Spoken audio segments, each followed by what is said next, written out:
What's up, everybody? Welcome to the Pick Six Podcast, CBS Sports NFL Podcast. I'm Brinson. I'm your host. It's a Tuesdays with Brady. Yes, that's right. Brady, Quinn, Douzable. What's up, fellas? The draft is upon us. 2 days away. Can't wait. It is here. I Got love here draft fast week. too. I know. It did happen fast. I'm a big fan of draft week. I think it's like, it's nice to get finally like done with the whole process. You know, one, like, and then two, it's like, there's like so much intrigue about, just the actual like conclusion of the first round anyway. But I would say, Brady, Really that this process draft for you, right? Like I'm sure you've had a really difficult process over the years, every year dealing with this, huh, Brinson? Oh God, 09. Well, no, it was 07. My mock blew up. I think was it 07. I can't remember. It was 07 or 09. I think I had you going first overall, so that backfired. Hey, thanks, man. I appreciate that. Yeah, It was Really, you how actually Brinson? sent Philip Rivers back to school, and you actually had him going number one overall that year. That's what you did. you were number one in my heart, Brady. But it turns out the Raiders like somebody else better. By the way, I just I don't know if we're gonna talk about this. Are we gonna talk about my worst mock draft ever? Or are we talking about that tomorrow? I did a worst mock draft ever that came out today. I also did quarterback tiers. So, yes, it has been grueling, Brady. I put in the work. I put in the effort, analyzing the betting markets as well. But anyway, what's your favorite draft memory? What's your favorite draft memory? Ooh. What's your least favorite draft memory? I could definitely give you my favorite because I had a lot of people who came out for the draft for my year, and I'll never forget my grandmother. She was telling like everyone in the lobby that she was my grandma. She was so proud. My grandma Peg. Oh. And I remember walking in after one of the days because we'd go in there. That you do all this stuff during the day. Is this Chopper's mom or is this? No, it's not. This is Crazy Rob's mom. And I came back in, and like every person I like would see would be like, "I met your grandmother. I met your grandmother. I met your grandma." That's awesome. You go to the front desk. I met your grandma, and I was like, "Oh, she's so proud," you know. But at the same time, I also felt like she gave the NFL staff there a really, really hard time because she was extremely needy. Like, it was like all of a sudden, everyone who was there working for the NFL, it was just like, "Are you working for the NFL? Can you help me with this?" And she was like, it was like all of a sudden they became an extension of the hotel, you know. So anything she needed, coffee, something else, she was just going to other people at the hotel for. But she was a really, really proud grandma. So it was kind of funny watching her operate. Yeah, that was probably one of the coolest things, just seeing how proud like little Grandma Peg was. That's dope. Yeah, that's awesome. My favorite draft memory is when I won 75 units on the first Thursday night whenever Trey Lance. It was the Trey Lance, Trevor Lawrence, Mac Jones draft. That was good. That was a fun night. Fun Thursday night. We partied. Units. Anyway, quarterback desperation tiers. Wrote this up for the site. And here's sort of the context of it. Last year, I built it out as sure things. I think the Panthers are the only sure thing. Then I had why not, and like broke down why a bunch of teams could or a bunch of teams couldn't, because I think you had a lot more sort of like this feels like the quarterbacks are really being jammed at the top of this draft. And then so the next tier, they would if they could. I mean, do you agree that I actually think the Patriots are in their separate thing. It's like sort of a sure thing because of spite. Like they want to get that franchise quarterback in place before Belichick gets another job. Because this offseason is flipped on Robert Kraft to the point where Patriots fans are like mad at him. They think he unnecessarily threw Belichick under the bus with the whole dynasty, documentary. And so I think if you're New England, you kind of have to take a quarterback, even if maybe it would be behoove you to trade back and acquire more picks or get a stud wide receiver. I think you have to take the quarterback, right? Yeah, I would think they would take one for sure this year. I mean, Jacoby Brissett, I think they're comfortable with him if he has to start this season. He's proven he could be a good spot starter and even keep you, competitive while you try to bring up the young guy. But I think this is a scenario, depending how the draft board falls, and we kind of all assume it's going to be Caleb and Jaden at the 1 and 2 picks. They're not in love with Drake May. To your point, well, I could see them trading back and maybe even taking a filler on somebody like Spencer Rattler on day 2 to sit behind Jacoby Brissett. So just imagine if they were able to trade back and get, a blue chip tackle and a blue chip receiver. I think that's a great draft for the Patriots. And then, try to attack that quarterback in the second round. Jacoby, I do think that it'll be interesting to see who's there at 3 for them. Yes. And if they decide to sit and take that quarterback, or if they do trade back, because to Legier's point, they do need multiple positions. This is not a roster that, fares extremely well compared to the other teams within the division. So you talked about a playmaker, wide receiver. That's a spot. Maybe the offensive line is another position you look at. The defense is pretty good for the most part, but you'd have to think that at some point you have to address the quarterback position. Even if Jacoby can take you this year, the question really becomes like, what are you selling? Life after Tom Brady was, hey, we're drafting a first-round quarterback. We haven't had to do that over the 20 seasons with Tom Brady. Well, we're doing it now. That's how you're putting butts in the seats and selling tickets, right? Yeah. Well, the documentary is over. Obviously, Belichick's moved on. Like, what are we selling now if you're the New England Patriots? So to the point about maybe Robert Kraft or Bobby Kraft, Bobby Orchids, whatever you want to call it, whether it's saving face or whatever you want to call it, they've got to sell something. And I think that's the tough thing is this roster's got some holes. They want to fill with some first-round draft talent. Maybe trading back makes sense if they're not in love with the guy who's there, but they still need to address the quarterback spot. I think it's interesting too, just because like now with Belichick gone and Brady gone, everybody's sort of looking at it like, all right, yeah, you let Tom leave. And granted, Bill probably chased him off a bit, but then you fired Bill and you buried him this offseason. Like, all right, like 80 something year old man and son with presumably some experience running a football team. You're in charge of fixing this and bringing us back to the 6 Super Bowl days. I mean, good luck with that. Like, good luck with how that pans out for you. You better. I mean, I think Drake May is a great prospect. I'll just say this: hadn't fared well for North Carolina quarterbacks going up against Jacoby Brissett. NC State's. I knew we hit that in there.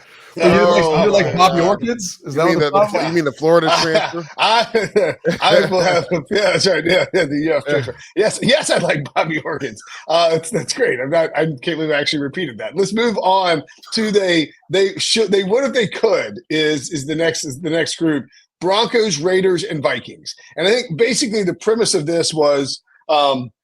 If you took these teams and swapped them into the places of Chicago, Washington, and New England in the top 3, where they were guaranteed to have a spot, to have a chance at one of the top 3 quarterbacks, they draft one in a heartbeat. And it's still very possible that they could draft a quarterback. How would you rank these 3 teams, guys? Deuce, you can start in terms of most likely to least likely to draft a quarterback: Vikings, Broncos, and Raiders. I think all 3 are going to draft the quarterback, to be honest with you. It just depends on could the Minnesota Vikings get in that top tier that you have at the top, Will, when you talk about those top 3 teams. I mean, there's been rumors that Chicago and the Commanders have listened to calls, but they're going to stay pat.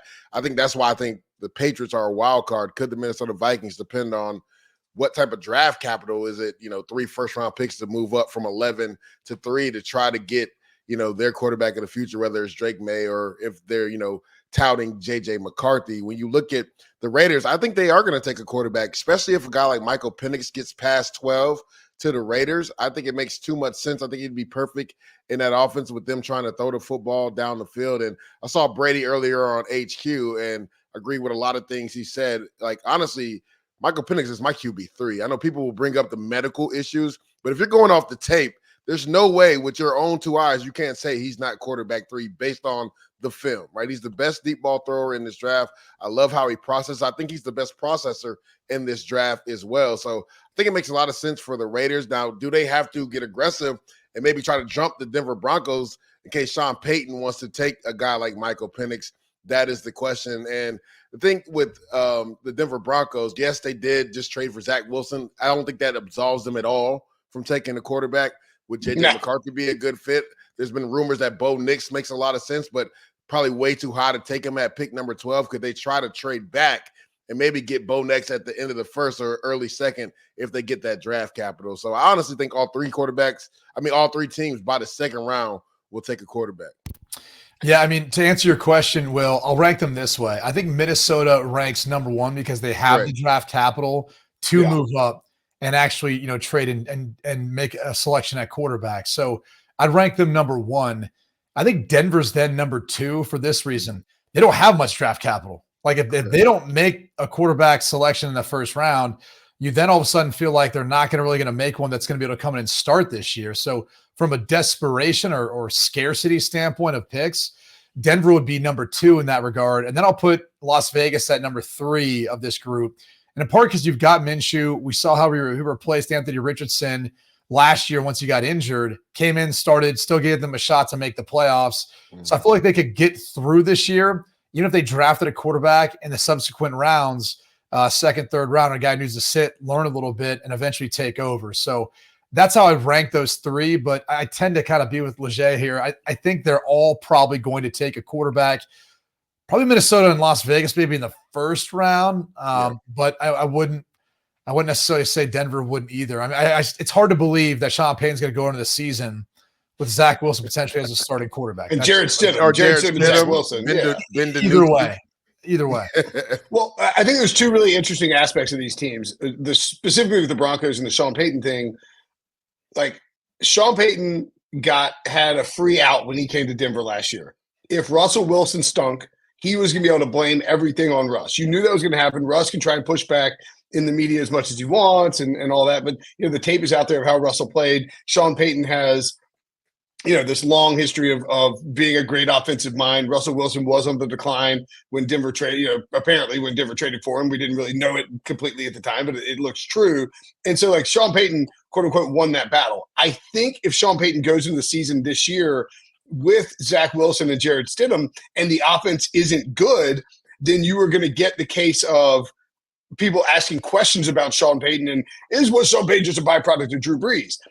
The other thing with the Broncos and the Raiders, if the Cardinals stay at 4 and trade and draft Marvin Harrison, all of a sudden the question becomes, would Jim Harbaugh be willing, and under that we're assuming 3 quarterbacks are gone, would Jim Harbaugh be willing to trade the 5th pick to the Raiders or Broncos to come get his guy, J.J. McCarthy?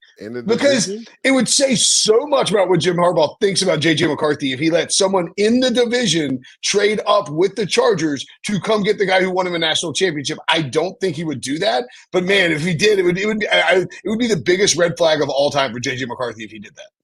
I was going to ask you, in one way that I look at that as like a red flag for J.J. McCarthy, but I think every coach would look at it and say, if you've got Justin Herbert, which we've heard Jim Harbaugh kind of ooh and ah about, Justin Herbert in the past, maybe you're okay with that. I mean, at this point, you've got to really look at it and say, I'm doing what's best for my roster.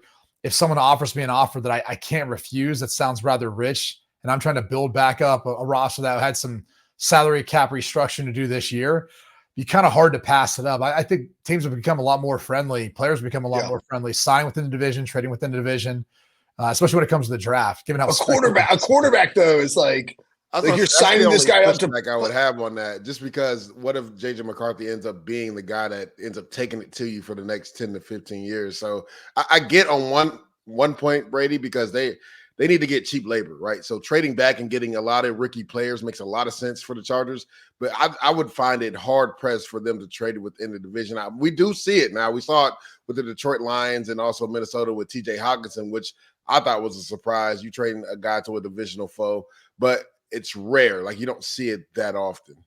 And the Vikings facilitated the Lions moving up to grab Jameson Williams in the draft as well. So, like, those 2 teams have sort of been a little incestual. Friendly fire, yeah. Let's not forget, like, you're talking about this from the Jim Harbaugh angle.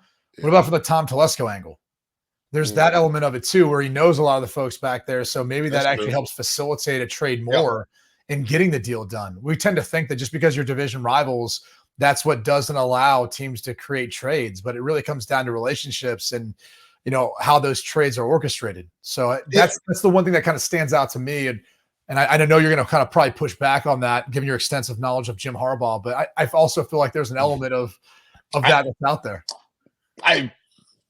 Why would I push back on that? Given I do have extensive knowledge of Jim Harbaugh. I feel like I've studied Jim Harbaugh carefully over the years. Yeah. I think the other thing I would say too about in division trading, I've always been of the mindset: if you allow somebody to move up in the draft, you're taking away a lot of assets from your opponent that they can be used to build out the roster. So I don't think it should be something that people are wary of. All right, let's take a break, and when we come back, talk more Should I talk NFL about draft. wildcards quickly?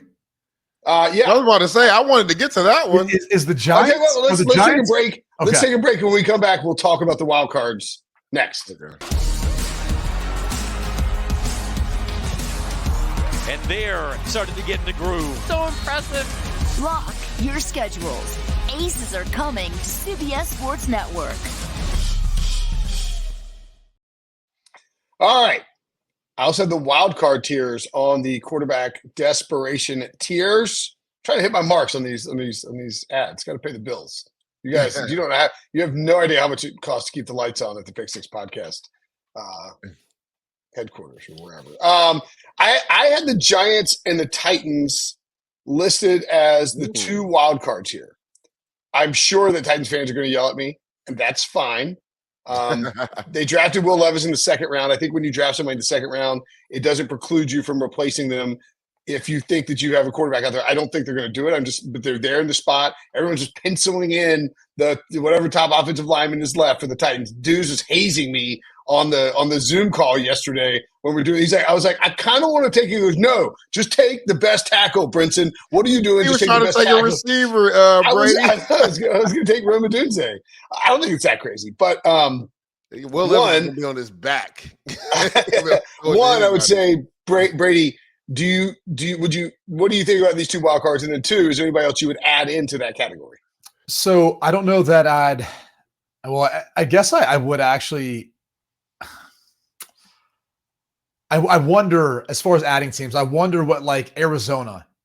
They were a little bit high. A good one. I left Arizona out of the article accidentally because I had them as a wild card, and then I was like, I don't know. And frankly, I was actually going to list the Chargers as a wild card. Just because I could see, so there's like three teams, or I should say four teams. When I look at this list, I think Seattle definitely would be in the wild cards for that. That's a good one.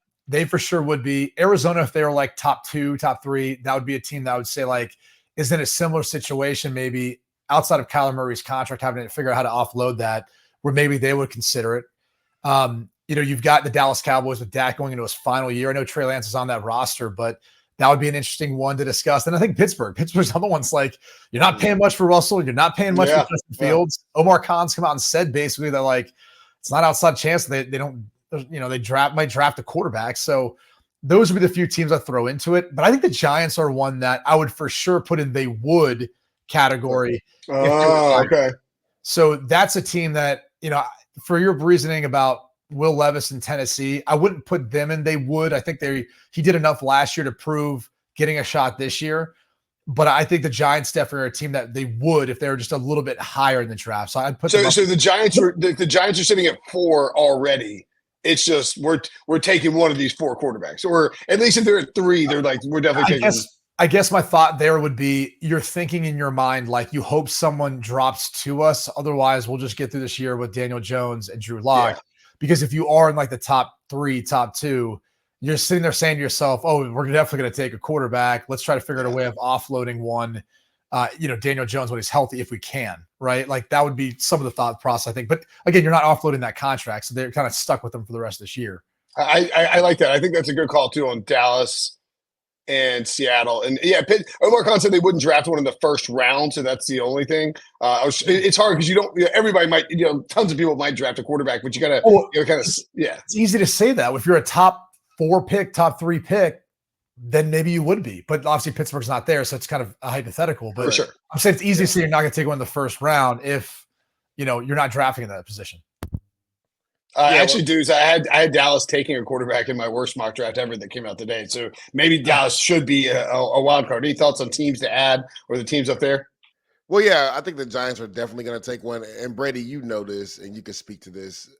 New head coaches and GMs always want to have their handprint or attached to a quarterback of their own picking. And the Giants have not been able to do that with GM Joe Shane and Brian Daboll. Remember, Daniel Jones was kind of adopted to them. So, like, to your point, Brady, if a quarterback falls, or even if they get aggressive and try to move up to 4, essentially, depending on what the Cardinals want to do, I can see them for sure selecting a quarterback. Me and Brady did a mock draft about 3 weeks ago, and I actually had Michael Penix going to the Dallas Cowboys because I thought that made a lot of sense with Dak being in his last year. Another rumor I've been hearing, the Atlanta Falcons could be a sneaky team, which I know is crazy because they just paid Kirk Cousins, $50 million a year for 2 years. But just imagine a guy being able to sit behind Kirk Cousins for 2 years if they're able to maybe trade back a couple spots and take a quarterback. And I heard they've done extensive work on Michael Penix Jr. So I think they're a wild card sneaky team that could maybe, everybody's mocked them taking the edge guy. I think they could be a sneaky team to potentially take a quarterback. Will, you brought up the Rams. Well, why not throw them in that group? I think the Rams another one too. By the way, the Joe Fortenbaugh tweeted this out today. Joe Fortenbaugh of ESPN. I don't know if he's been on the pod or not, but good dude. Prop bet: Chargers to draft a quarterback with their first pick. Market open 100-1. Yesterday 15-1. Today 6-1. What about? I mean, whoa. That's. I mean, look again. Reactive, not predictive, spicy. right? Yeah. I mean, I think the idea there is like, because he's close with JJ McCarthy, you figured, is that the thought process with it? Because it really doesn't make sense otherwise when you have, you're drafting to find that guy. You already have that guy, Justin Herbert. Correct.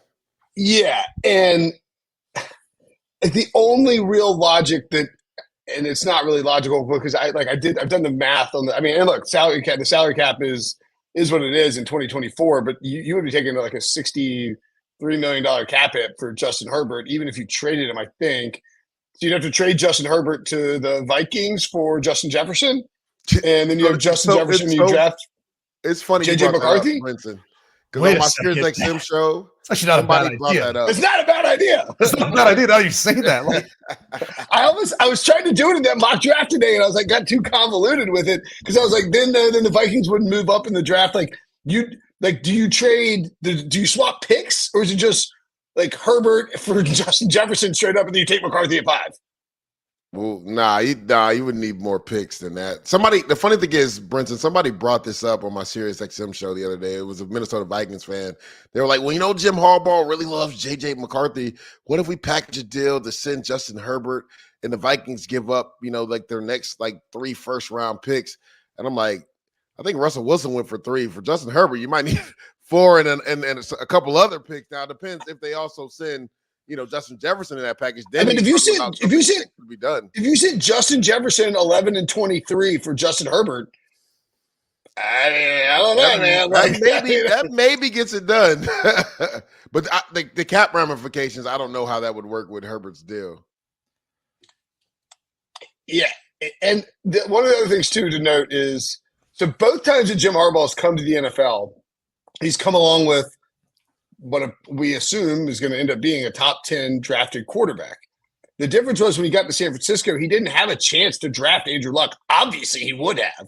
Mm-hmm. And so we don't really know how aggressive he would there was at no point in time could Jim Harbaugh ever acquire Andrew Luck, right? Like he was going to go first overall. The Browns tried to trade their entire draft. Mike Holmgren offered Ryan Grigson literally over Lemonade by the pool in Arizona at the owners' meetings, offered him his entire draft. And Ryan Grigson said, no, we're drafting Andrew Luck. Don't blame him. Good move. But I just wonder, how much do you think Jim Harbaugh is thinking, all right, I did this at Michigan. I can do this at the NFL. Obviously, a different level of football. But if you're really, really bad cap space, you say, all right, we're going to draft JJ and do this tear down style of thing and get rid of Justin Herbert's contract and pick up this superstar wide receiver in the process. It's kind of intriguing. And then get two or three other players, like an offensive lineman, another wide receiver. I don't know, man. It's not like it's yeah. If I'm them, they got to throw in a Reef too in that deal. We want a right tackle. You want Herbert? We want Reef, and we want. But you get your right tackle at 11 because you get the 11th overall pick. O'Neal, my bad. I said Reef. O'Neal. We want O'Neal and Justin Jefferson plus 2 first-round picks. Okay, so now this is kind of interesting, and I don't know how this would work. A pre-June 1st trade of Justin Herbert would mean $108 million in dead cap in Oh 2020. my God. It's a negative. Yeah, so it's like that's not really doable. Now, a post June 1st trade of Justin Herbert would equal it would actually give him $6 million in salary cap savings. Would only be $13.345 million on the cap, but it would be $95 million in dead cap space next year. Good Lord. I just don't think that's doable. It's not happening. Yeah. And probably spent all this time of our lives talking about the scenario that's not going to happen. I mean, That's what we do around the draft, Brady. your face. Exactly what You we were like, do. oh. You're Only because I bummed was you like- can't talk about it on the radio. Okay. You start to talk about cap ramifications. You're like, okay, this is real life. This is like when you're a kid, you're having this conversation with your parents, and they're like, oh yeah, sure, honey, sure. And then like mom and dad have a separate conversation. They're like, yeah, actually, that can't happen.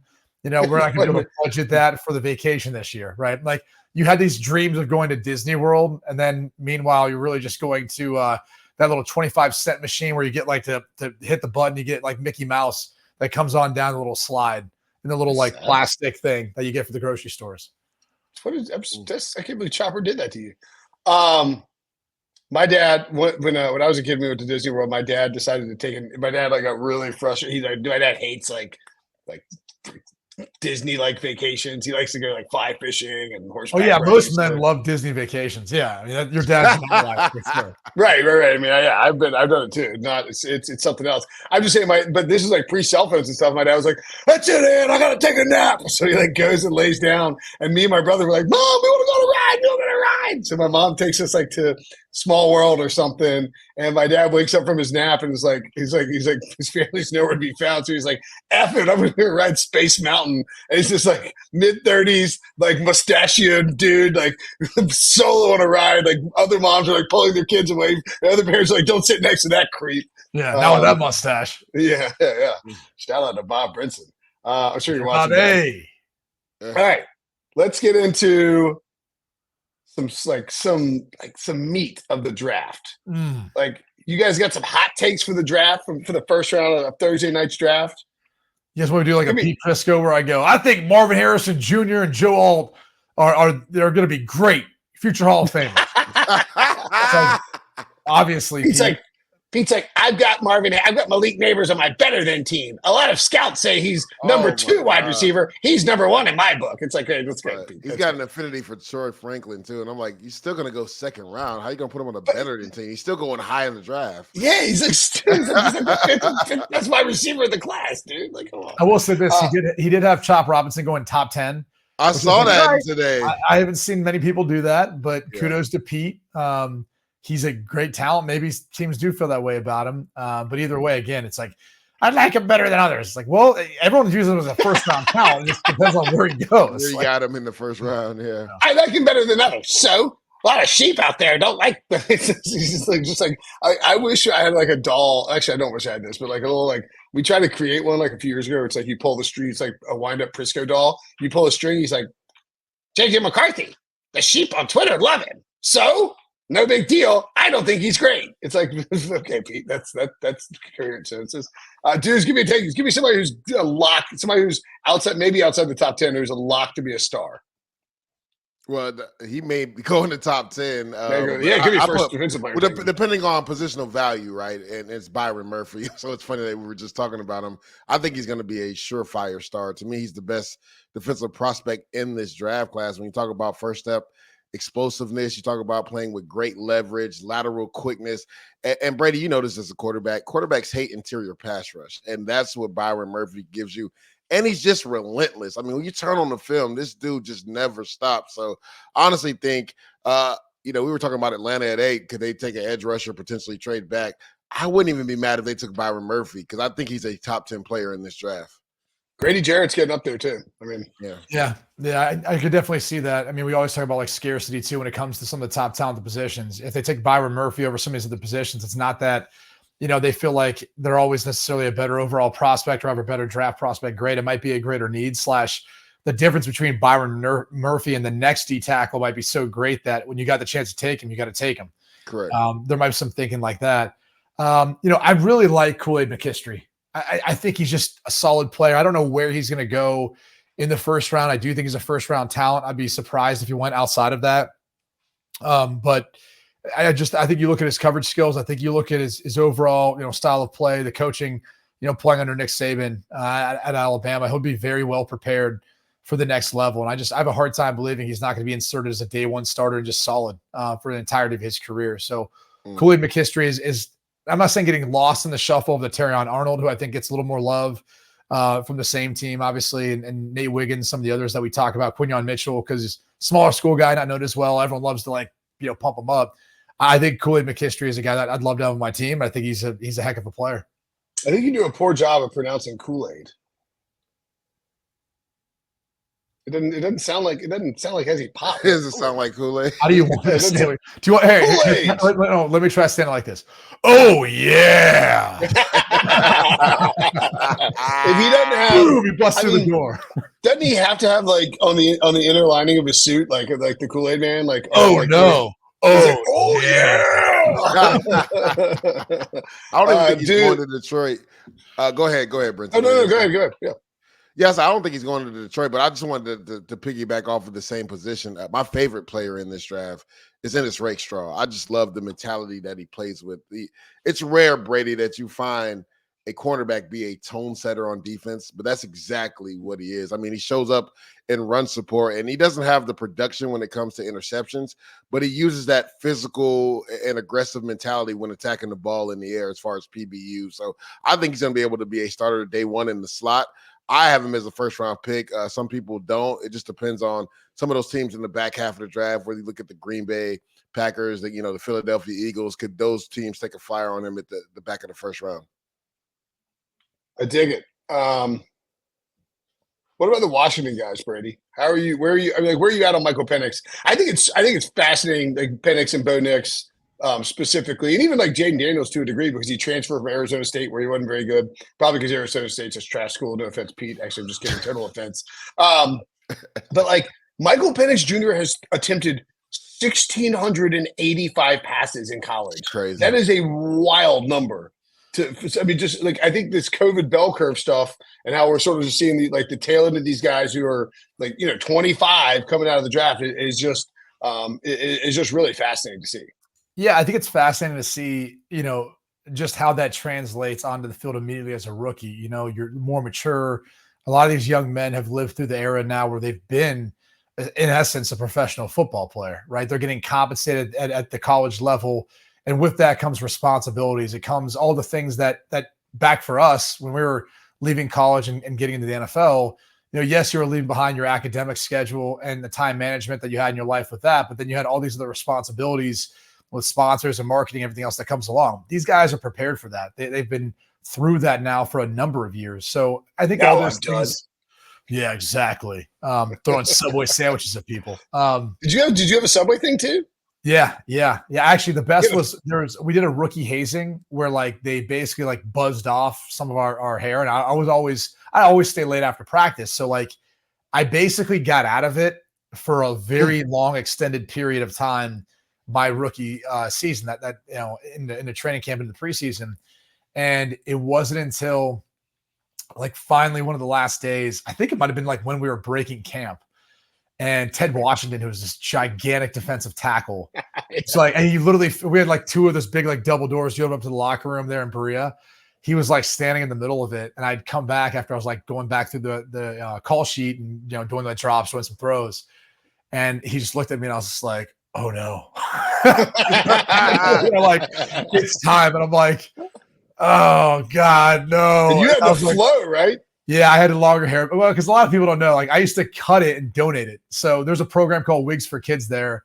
And so I used to cut it off and donate it. So anyway, the problem was the way they did it, I had to buzz it. So I had to buzz everything off. And I think it was before maybe we had just broken camp, but we still had 1 or 2 preseason games left. So it probably was before our third one.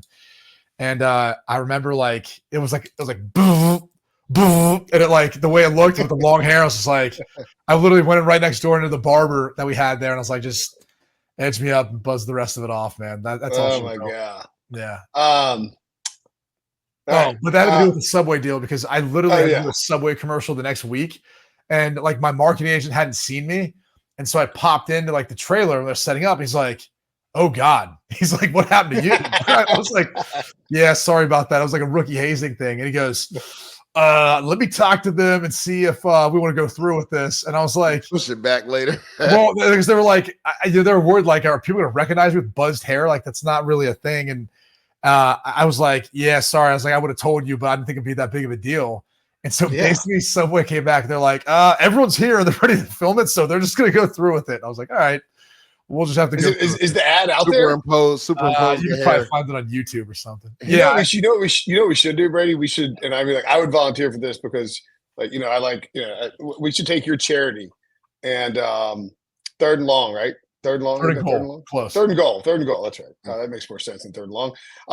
Take 3rd and goal, and we can raise money for 3rd and goal. You could like throw sandwiches at me. That'd be awesome. Like you like line up from 10 yards away and throw like tuna fish sandwich. Like, I mean, like, you know what? Can I make a pitch though to make a Jersey Mike subs? Can it be Jersey absolutely. Mike's? All right, let's get Jersey Mike. I would certainly prefer that too. Although then that brings in the hot subs into play. That's a little dangerous. So like, chicken bacon ranch, all of a sudden just that'd be good though. It'd be good. Yeah. Better than getting the meatballs. Anyway, let's take a break. When we come back, we're gonna rapid fire a mock draft next. One last shot to seal their fate. Who will earn the chance to be champions? It's the Coppa Italia semi-finals on CBS Sports Network and streaming live on Paramount Plus. Okie dokie. We are going to do a rapid fire first round mock draft. This list, Brady is picking first. I'm actually going to pick first because Caleb Williams is going first overall, and there's not, frankly, any discussion that needs to be done. Look, I did the worst mock ever, where I'm trying to troll every fan base, and I couldn't figure out what am I going to do with Caleb Williams? Somebody has to take him. I can't. Why do you get to pick first? Why do you get to pick first? Just to move, so we don't have to have any discussion whatsoever. They did this with Hassel on our mock draft for Wednesday. It's just there doesn't need to be any discussion. The Bears are taking Caleb Williams. Everyone loves him. He's excited. I couldn't even do anything with I couldn't have the Cardinals trade up to 1 and take him, or I thought I actually dreamt last night at one point that I was going to do the Packers trade their first round pick and Jordan Love plus like a wide receiver for the number 1 overall pick. And I was like, that's stupid. Why they wouldn't? Neither team would do that. They're not going to do that trade. So, Deuce, that puts you on the clock at number 2. You're the Washington Commanders. Who are you taking? Jaden Daniels. I think this has been a long time coming. Not as long as Caleb going 1 overall, but with offensive coordinator Cliff Kingsbury being there, I just think it makes a lot of sense with Jaden Daniels' skill set. Now, some weird reports coming out of there with the 22 guys that had visit all at one time, and supposedly Jaden Daniels' agent didn't like that. Jaden hasn't come out and said anything, but I just think it makes too much sense. I don't think that's going to deter the Commanders from taking Jaden Daniels 2 overall. Brady, by the way, I don't know if you saw it. We were texting about the reactive predictive odds. So, they shortened down to the point where they were basically both minus 115 to your second overall. And now it's going all the way back up to Jaden Daniels minus 350 to go second overall. It's wild just to see that swing. You can tell that that's reactive, because if it were predictive, then it wouldn't have changed. That's how you know it's reactive. So it's not predictive right now. Is that what you're saying? It's reactive to the market and to the room. The markets are reactive. So what would the Caleb Williams one be? That's minus 20,000. Well, that's just reactive to the fact that he's going first overall. Oh, okay. So it's not predictive, though. I mean, it is predictive in the sense that it reacts and then predicts. All right. Who's going third overall? I've got the 3rd pick, and it's the New England Patriots. But there's a trade. The Minnesota Vikings are trading with the New England Patriots up to number 3. Makes sense. New England Patriots get Minnesota's number 11 and number 23 in 2024. And they also get Minnesota's first-round pick in 2025. The Vikings are selecting quarterback Drake May out of North Carolina. Okay. Harry has to select a bunch. He's on NFL Mock Draft Database Simulator. He had to select a bunch of stuff to get it enough to make that mock trade. Look, I like that move by Minnesota. The connection with Josh McCown, obviously there, makes a ton of sense. And I think the Patriots, frankly, are in a position where they should consider trading out of 3, getting a haul of picks, and trying to sort of restart. But again, I think they're so desperate with the post-Belichick stuff, it won't happen. Dudes, you're on the clock at number 4. You're Monty Ossenford. Are you gonna answer any of the calls because your phone is blowing up? 3 quarterbacks off the board with JJ McCarthy there. Also, of course, Marvin Harrison Jr. Yeah, and there's rumors he's not going to take any calls until draft day to maximize what they could potentially get to potentially move back. But I think with a guy like Marvin Harrison Jr. on the board, you need somebody to be a true X receiver out there for Kyler Murray. I think he's just too good of a prospect to trade back unless it's just a boatload of picks for somebody trying to get up for a quarterback. So I think the Cardinals stay pat and take Marvin Harrison Jr. Okay. Brady, you were on the clock at number 5. You are Jim Harbaugh. We talked about this earlier. You feel like it's not going to happen. I think it is going to happen. I think the LA Chargers sitting at number 5 just picked up the phone, and Tom Telesco, a familiar voice, is on the other end, is on the other line, and they're saying, hey, we're willing to give you our 13th overall pick in the first round this year, our number 44 overall pick, our second round pick, our 2025 first round pick, and our 2025 third round pick in order to move up. In order to move up to get Michael Penix Jr. at number 5. Michael Penix Jr.? Yes. At 5? Yeah. What? Yeah. Take that. Okay, now that's okay. Now, that's an interesting discussion to have. Do you think that Harbaugh would say you can come up, but you can't draft JJ McCarthy? Yes. That's what I think is going to happen in this case. They're probably going to be like, hey, well, who's it for? And they're like, Michael Penix. All right. But like, I also wonder, like, is that even enforceable? Could you be like, it's like probably not, but in this specific hypothetical that we're going through that we're so excited about. See, now this changes everything. If you're telling me that they get 13, because I think if you're the Chargers, you're like, look, not only like we have Justin Herbert, we know we upgraded the coaching staff. We have enough talent on this team to like we feel like we're a better team than the Raiders.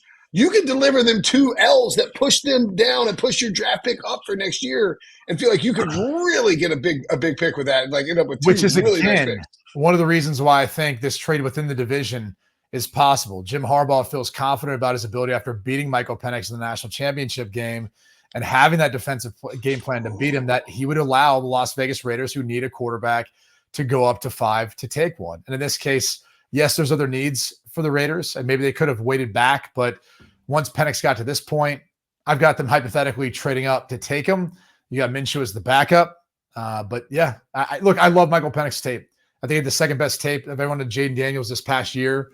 People keep talking about like who's going to be the next CJ Stroud. Well, Michael Penix Jr.'s tape from his final year at Washington is what most closely mimics CJ Stroud. The only difference is he didn't cap off his career with the best game of his career like Stroud did versus Georgia, even though it was a loss. That's the most unfortunate part, I think, for Michael Penix Jr., given how well he played the last 2 years. Man, so you have Penix Jr. By the way, Penix Jr. at FanDuel, his over/under is 32.5. The under is -270, and you can't parlay it to get the number down. But I mean, if that thing drifts down to like 28 or something like that and gets the normal juice, or like 25.5, I think it's a smash play. He's going top 15, isn't he? Yeah, sure. I mean, I think he is for sure. It's sort of hypothetical, Will. I wouldn't take it too serious. I know you guys love this time of year and take these mock drafts so serious now. I mean, you just had the Raiders trade up to take Michael Penix Jr. over JJ McCarthy. Like, that would be Spice City, and trade up inside the division to not take JJ McCarthy. Surprising. All right. I was trying to make part of the conversation from earlier in today's show kind of weave. I love it. Yeah. You're doing a great job. You're killing it. You're crushing it. All right, dudes, you're on the clock with the Giants. Are you I mean, this is taking JJ? Talked about earlier, Brady, right? The Giants can stay pat and potentially get their quarterback of the future. They select JJ McCarthy. Yes, I know they could take a receiver here, but I just think with Joe Shane and Brian Daboll not having their handprint on a quarterback yet and selecting one, I think it makes too much sense for them to take JJ McCarthy in this spot.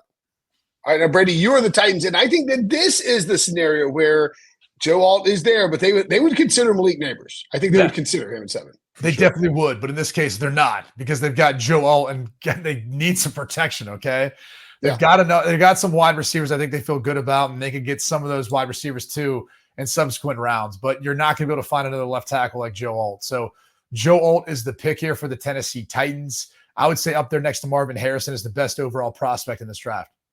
And worth noting too, Brian Callahan, the new Titans coach, brought his dad Bill Callahan with him. Yeah. Bill Callahan's the best offensive line coach in the league, maybe ever in the league. And if he's like, go get Joe Alt, I mean, Brian's gonna be like, all right, let's get Joe Alt. This guy can be a difference maker for the franchise. Sort of like, you're sort of rebooting it like you did with Taylor Lewan in previous years. Dudes, you are on the clock. You are the Atlanta Falcons. Now, I mean, I think you tried to do this during our mock draft prep call, but a little bit of a this is a bit of a homerific trade here, right? You're like the Jets are moving up for cheap. Is that what we're doing? Well, you got to think about it. Just last year, the Patriots gave up only a fourth to move up 2 spots. We're not moving up from like 8 or 9 spots like Brady was. We're moving up 2 spots. So, I mean, put it in a simulator and see if it makes sense. We want to give up pick 135 and 186 of this year's draft to see if we can move up 2 spots. Oh, yeah. Let's see. So, you guys do realize it doesn't really matter what the simulator plays, because if they're moving up to take a can you go back? Can you go back one, Harry, and see if I was just going to see what it said. If they give up 111, how about that? Give up 111. Okay, yeah, I'll give up 111. Okay, yeah. That's 1 4th-round pick, and it said basically dead even. So I mean, like that, you're right. That exactly. If you're the Falcons, that's what I'm saying. When you're only moving up 2 spots, you only have to give up around a 4th-round pick. So, yes, we know Malik Neighbors is still on the board and Rome Odunze, and this would be great for the Jets, you would think, if it actually happens like this on draft day. But I think the Jets are more concerned about the Bears essentially taking Rome Odunze. So they trade up with the Atlanta Falcons and take Rome Odunze with the number 8 overall pick. And I've got the Chicago Bears with the number 9 pick. And I am there's buzz, some troll buzz going on that Pete's who they should take mock is quote unquote an embarrassment, and quote unquote they can't believe it was greenlit, and Pete is lashing out. I have you know, so feel free to let him know that it's terrible. You got the Falcon, you got the Bears, excuse me, or the you're the we got the Chicago Bears. Yeah, he's the Bears, and you're going Rome Odunze, I assume. Well, no, I just took Rome Odunze. He just took Rome Odunze. Malik Neighbors is still there. Okay, yeah, that's weird. Oh, geez. I mean, Will, you're the worst to do a mock draft with. My God. Ryan Poles is sprinting to the table to put in the name Malik Neighbors at number 9 overall for the Chicago Bears. Easy selection. Some would say, like Pete, that they feel like he's the best wide receiver in this draft class. He's got some wiggle to him. I know they've got Keenan Allen, DJ Moore, but Keenan Allen's getting up there in years. And think about supplying Caleb Williams, Malik Neighbors, DJ Moore, and Keenan Allen. That's going to be helpful in building this franchise back up. Yep. No doubt about it. Dudes, you are the Falcons now at number 10, having traded down. And this is sort of the logic, right? You can trade down 2 spots and your guy's still there, Dallas Turner. Still get your guy, Dallas Turner. I know everybody's mocked him to him. We were just talking about this, Brady. Would not be surprised if Byron Murphy was like number 6 on their big board, that they take Byron Murphy. But I'm going to go with the edge guy because I think he fits in Raheem Morris's scheme perfectly, what he's going to ask his edge guys to do in regards to dropping and getting after the quarterback. So Dallas Turner, we gained some draft capital, just moved 2 spots back, and we still get our guy. Brady continues to play and trade with himself. You are now on the clock with the Patriots. Well, I would have traded with Leger, but like the rules weren't really out there, and I was just kind of like, it'd be easier just to trade with myself and figure this out. So New England finally makes their first round pick after trading back from the number 3 spot with Minnesota. Surprised this guy's still on the board. Some people might feel like this is a bit rich for this spot, but J.C. Latham out of Alabama. I love it, actually. Building up the offensive line. Love his tape. Love his ability. It's not always the sexiest picking an offensive tackle at this spot. There's some other spots they're going to fill, but they do have some more picks left in this first round. There's no chance the Chargers take J.C. Latham, is there? No, not if Joe Alt's still there. I don't think so. Well, but they would kick Slater over to the right side if they took Alt? No. Alt's going to the right side. Yeah. Right. That's what I'm saying. So, like, I don't know. Yeah. Well, I like that pick, too. Brady, the only thing is they did pay Michael Winu a lot of money to play right tackle, but I think J.C. Latham does have the ability to slide inside. I know you were getting after Pete about that, but I also think he's athletic enough where you may be able to try him at left tackle, too. Versatility, try to get the best 5 out there. Yeah. Correct. All right. Broncos, dudes, you're on the clock. Is this a Michael Penix situation? No, it's not. I don't. To me, I think Bo Nix fits better in that system and JJ McCarthy. To me, they still have so many Oh, holes. McCarthy's still out there. Oh, no, McCarthy got taken. Never mind. Sorry. Yeah, McCarthy got taken 6 overall. Come on, Will. You guys have done like They're going 40 to curate trades. this thing if you're not on the it. worst to do a mock draft with, Will. My gosh. You got to start typing it in as the names go. We are. So Right, if you're okay. Denver, Brady, and you're in this scenario, you're going to try like hell to trade back, right? The only thing is, when you look at the next couple of teams behind you, there's still a lot of good offensive tackles. Most teams try to trade up for tackles. Top 3 receivers are gone. So you might be stuck at this spot and not be able to trade back if you're the Denver Broncos. I'm going to take one of the best edge rushers because I think they need some help on the edge. I'm going to take Jared Verse. All right. Jared Verse out of Florida State. That puts you on the clock with the Chargers, Brady, having traded down. That's correct. The LA Chargers trading back from the number 5 spot with the Las Vegas Raiders. We've heard Jim Harbaugh talk about wanting to beef up that offensive line. I've got them going with an offensive lineman here. We talked about what would they do with Rashawn Slater. I think Talise Fuaga ends up kicking over the right tackle spot. So I'm going to help protect Justin Herbert. I feel like we probably could have looked at a wide receiver too at this spot, but still some time to, I think, grab a wide receiver that can help us out. I would be shocked if the Chargers' first pick is not an offensive lineman, and that puts Dews on the clock with the Saints, who, by the way, are just going to finish 7-9 or somewhere between 7-9 and 9-7 for the next 10 years. Like just let's go ahead and just simulate the season, New Orleans. Yeah, so when you look at this, Brady, I think there could be upwards to 8, maybe even scratching 9 offensive tackles off the board, but they're all kind of in tiers. And most of the top tier ones are gone except for one. And the Saints need an offensive tackle in the worst way. Ryan Ramczyk most likely won't be able to start the season because of injury. And Trevor Penning has really struggled. I'm going to go Troy Fontenot out of Washington, a guy that has position flexibility, but I believe he could be a really good offensive tackle in the league. All right, Brady, you are the Colts. You are Chris Ballard or Jim Irsay, I guess. Yeah, and I've got still a defensive player that I feel like is one of the best in this draft class. Number of spots we could go here, but Quinn Mitchell, I think, would be a great addition to our secondary. Yep, so like that's where I'm going with the number 15 overall pick for the Colts. Brock Bowers starting to fall. I mean, I think this is the area where he might actually get taken, though. Yeah, that's reasonable. You're the Seahawks, dudes. I'm taking the best defensive player in the draft. He's still on the board right now. Byron Murphy. No complaints there. Especially if you think the Rams might try to take him a few picks later. Yeah, you're we Seattle. know Brady was waiting for that. And by the way, like Rick Spielman on the call. So, this is exactly what happened yesterday. Tell him, Will. Yeah, he was like, Rick's like, hey, dudes, I want to trade up to, and dudes like, no, I know who you're coming to get. I'm going to draft him. He's like, I'll give you a fourth. I know exactly who you're coming to get. He's like, I'll give you a fourth. The dude's is like, no. He's like, how about a third? Dude's like, no. He's like, how about a second? It's like, what are you doing? Like, it's like trading in the division on a mock draft. I'm not because you want Byron Murphy in the division. That's not happening. Here's what I want Will to do. Will, scroll back up to the working document and read the asterisk and what it says. All right. At the beginning of the draft, Will. I'm following his cursor as he goes up. Denotes a potential trade if a specific player is still available. Okay, so go back down to the number 17 overall pick for the Jacksonville Jaguars. You notice the small asterisk there? Yeah.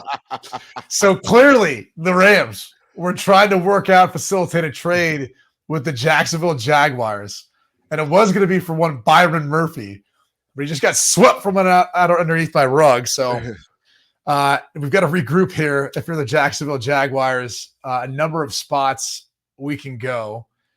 Really good corner still out there. Yeah, I know.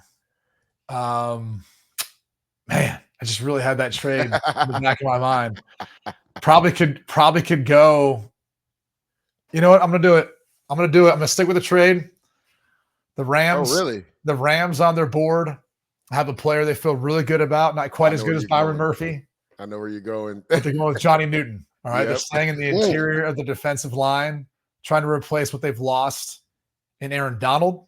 And we feel like there's a drop-off from Byron Murphy and John Newton to the next group. So it'll be Johnny Newton with the pick for the Los Angeles Newton. Rams, trading up with the Jacksonville Jaguars. We're going to move back a couple spots. Okay, cool. So that asterisk that you put up there, and then condescendingly explained to me, ended up being completely irrelevant because they traded up anyway, despite the player not being there. Good, that's good. I'm glad to hear that. All right, dudes, you're on the clock at 18 with the Bengals. You're a terrible So person. many ways I could go here. Could go offensive line. They did sign Trent Brown to a 1-year deal, but they could still use an offensive tackle. Could go corner here as well. They do have DJ Turner, who had some struggles last year, and I love Taylor Britt on the other side. They still got Mike Hilton in the inside, but I think they could use a corner too. So I'm gonna go Terrion Arnold for the Bengals at 18. All right, that puts Brady on the clock with the Jacksonville Jaguars, Who probably would have traded taken with him. the Rams. Jaguars going to take Brock Bowers. The Jaguars, they've got Evan Ingram, so I'm not sure. And Britton Strange. I'm not sure that it's a need for them. Honestly, looking at the roster, I think you could make probably a case for a cornerback. That's a position that we looked at a decent amount, but we also feel like we'd You like and Trent Baalke just gazing at depth charts, looking at draft boards. Was that? Excuse me. Dude's just farting in press conferences and moving along. Like that's when you know it's time to retire and call it like maybe you're not as locked in as you need to be when you were ripping farts during a press conference. Just be like, excuse me, like what? Like no, I'm running to the door. This is one that might be a little controversial, but I feel like if we don't exercise the pick for this particular player now, we don't feel like he's going to be there. It's going to be A.D. Mitchell at wide receiver. Didn't get Calvin Ridley back. He's still on the board for us. We really like what we feel like he can be. I'm not mad at that. All right, that puts Dews on the clock with the Steelers. And the Steelers are probably going to run this in. I'm taking Brian Thomas at receiver for the Pittsburgh Steelers. You did that, or maybe BMAC did that yesterday. I guess Omar Khan. Well, yeah, I did that in my original perfect draft for the Steelers. I mean, they need receiver help. You just don't ever see receivers in the first round. But again, different regime. Kevin Colbert, Omar Khan obviously worked underneath him. Brady, you have the Dolphins, and producer Harry has already penciled your pick in. He's so confident in it. Kind of did. I'm definitely not. Considering we got Bradley Chubb and Jalen Phillips. They're both coming off major injuries, though. True, but they've also invested some money there. So I'm actually going with a different spot. Jackson Powers Johnson, Tua Tagovailoa can't throw off his back. So we're going to have to shore up the interior of the offensive line. Bit of a drop-off, too, for some of the interior offensive line players to the next guy. So Jackson Powers Johnson goes to the Dolphins at number 21. There's been some rumors, Brady, that he might slip. There could potentially be something with his knee and then some off the field stuff. But I'm not sure. There's been rumors that players might be slipping. There's been rumors that players might be going up. There's been rumors that there's medical. There's rumors that there's not medical. There's rumors that there's teams trading up, trading back, and us staying put and taking picks. That's where we're at. We're 2 days before the draft, Leger. Facts. That's 100% true. All right, that will put Dews on the clock with the Philadelphia Eagles. You're telling me that freaking Howie, all I do is draft Dogs Roseman isn't going to stop the Brock Bowers slide here with Dallas Goedert being in his mid-30s? Come on. This is where it's happening. He's not in his mid-30s. He's early 30s. That's mid-30s. I thought he was late 20s. Nah, I'm definitely not taking Brock Bowers here. Why do people hate Bowers? I love Brock Bowers. Dallas He's a hell of a 29. player. I'm just not taking him. I'm absolutely wrong. Dallas Goedert's 29. I'm wrong. Sorry. That's what I'm saying. I thought he was in his 20s. Yeah, you tripping. The Philadelphia Eagles draft week had a debacle in the secondary last year. Their corners are getting up there. You want to talk about age? Their corners are getting up there in age. I'm going to go with a guy that has position flexibility in Cooper DeJean, who can play safety, who can play corner, who can play in the slot as well. Okay. That puts Brady on the clock with the Minnesota Vikings for That's not true. Oh no, so you're the New England Patriots. I'm sorry. Just relax. Just read the working document, Will. It's all there in the working document. Do your homework, Will. Oh, you traded with the Patriots are on the clock at 23. This is a tough pick because I think you're now talking about that territory where you could potentially get a team that wants to trade up, take a quarterback, get the fifth-year option. Clearly, that's going to be a need for the New England Patriots. Do they love Bo Nix? Do they not? That's kind of a big question mark for me. I think I look at a couple of the players that's a need for them on this roster. Wide receiver position is one that we've got to address. We took J.C. Latham earlier.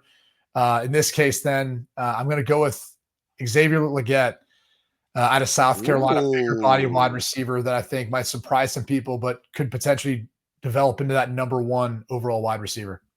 By the way, his over-under 33.5 at FanDuel, the under minus 108. You think that's pretty good value to get him going in the first round, or do you think he falls?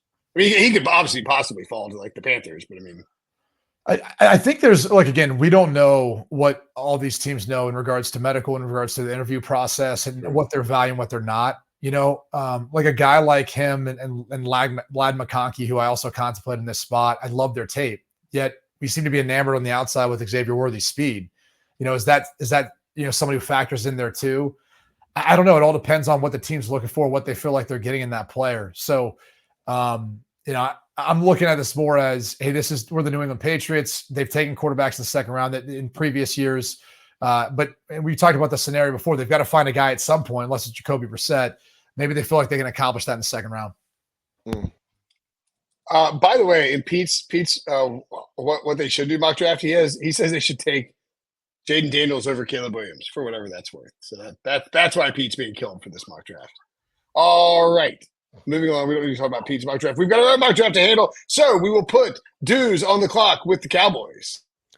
They definitely need some help on the offensive line. Could go Graham Barton, who has position flexibility, but I'm going to go Amaris Mims, right? Because it'll allow you Tyler Smith to keep him at guard, which I think he can be. Ain't no think. He's been an all-pro guard. He could be a really good tackle, but I think he's an all-pro guard. So I'm going to go Amaris Mims.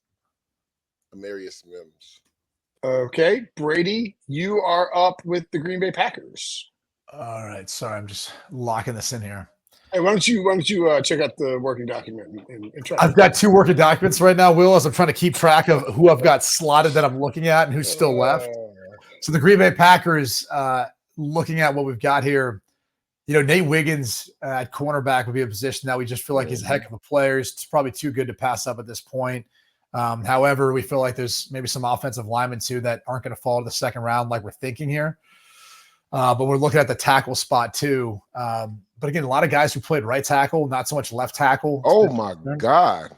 We got Olu Fashanu still on the board. Yeah. And that's why, I can't believe we've let this go this far. And that's what will lead to Olu Fashanu. Yeah. We're going to take at Green Bay Packers, obviously replacing. I mean, there's like 35 or 40 guys who could be first round picks. Some guys are going to fall out of the virtue of like the way that, especially in this particular mock draft, we've seen a lot of receivers go. And if that happens, if the receivers go, it's going to push some tackles down the board. If the tackles go, it's going to push the receivers down the board. So that to me is the most interesting component of this draft. It's not even that. If you do enough mock drafts, what you find yourself doing is like losing yourself into the who's there, who's available. What am I thinking if I'm in that position, that team?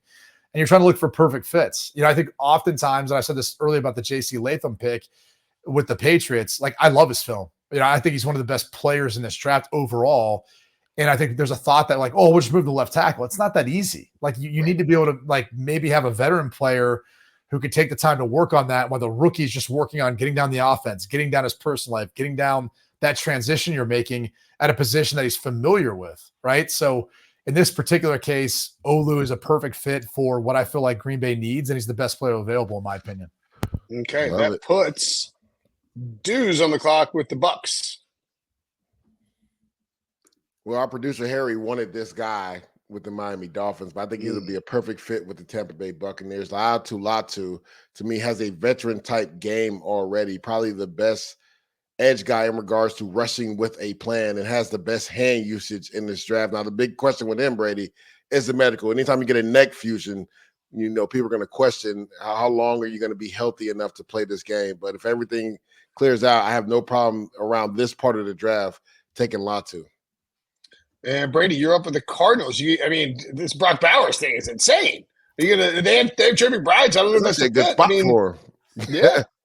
No, and look, again, there's a number of players that are still on the board that I kind of mocked up here, not expecting Brock Bowers to be there. I fully expected Leger to take him with one of his selections. So I wasn't I expected you to take Olu with one of yours. I didn't even think he was on the board still. Well, I eventually got to him, but same thing with some of the teams that I had. I was just like, it's not going to be really a fit at that point. Yeah. So now we're to Arizona. I feel like it'd be pretty incredible to be able to get a couple of playmakers out of this draft, like Marvin Harrison Jr. and Brock Bowers. So I am going to make the pick. I know they've got Trey McBride. Maybe they feel more confident about a 2 tight end system moving forward, running the football with James Conner. And that being a more, potent offense moving forward for them. I had a couple other players in consideration, but Bowers is too good to pass up on in this case.